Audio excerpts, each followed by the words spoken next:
I think Mildred saw my face that I'd finally noticed something was very, very wrong. She grabbed my hand. "Come on, Kari, you're being so slow," she said, brightly, pulling me by the wrist. "Walk," she hissed. Her eyes narrowed. I somehow made my feet work. She pulled me inside the door, brushing aside a butler and 2 maids, and propelled me into a small elevator, while she pressed 5 with an artfully sculpted nail. Or what looked like an artfully sculpted nail under a heavy glimmer spell. I stared at her hands until my vision blurred. The doors whooshed open to reveal a large room with a canopy bed and several wardrobes. A walk-in closet the size of my kitchen was displayed to my right, and to the left several doors led out to what appeared to be a veranda. The music was louder here, the mingling of guests a few floors down, just beyond that door. "Where's Ain?" I asked, surprised to hear my own voice waver. I wandered over to her bed and sat down, absent-mindedly feeling the softness of her satin purple sheets. May turned, her back to the veranda, her dress sparkling in the evening light.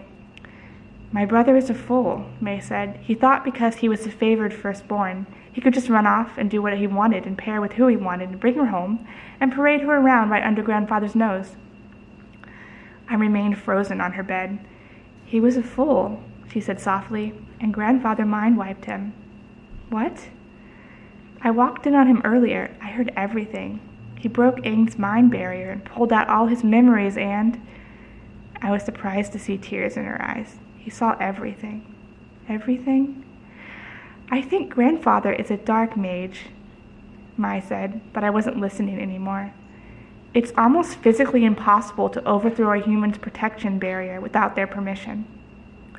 The required energy would be like the sum of 300 human lives.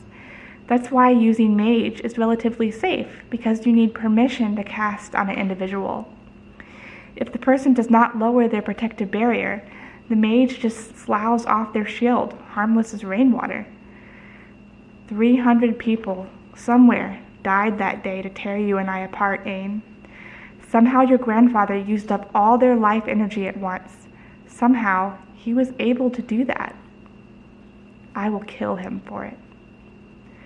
A few seconds later, or minutes, or even hours, May is standing over me, holding a bag of smelling salts. "Are you okay?" she asked as I opened my eyes. "Take me to him," I said. "Now!" "I was going to do that," she said, "but now I think that's not a good idea. You give yourself away, and then Grandfather would have to kill you." "Why didn't he already kill me?" I asked as the room spun. I closed my eyes. "I don't know," May said. She sounded sad, lost. "I do know he sent 3 men to your house to wipe you. That's why I left Carrie there, wearing your skin. They will wipe all traces of Ain from her memory and implant false ones." "But won't they know she's not me? I mean, if they see her memories?" I asked slowly. The dim lights in May's room made pretty spots on the inside of my eyelids. "No," May said, "we fixed that. I implanted fake memories onto her on the way over here. I've seen these guys work. They probably won't even enter the house. Their job is just to set the spell off." "But how would they know the spell worked?" I asked again, "and how do they plan on getting past my barrier?"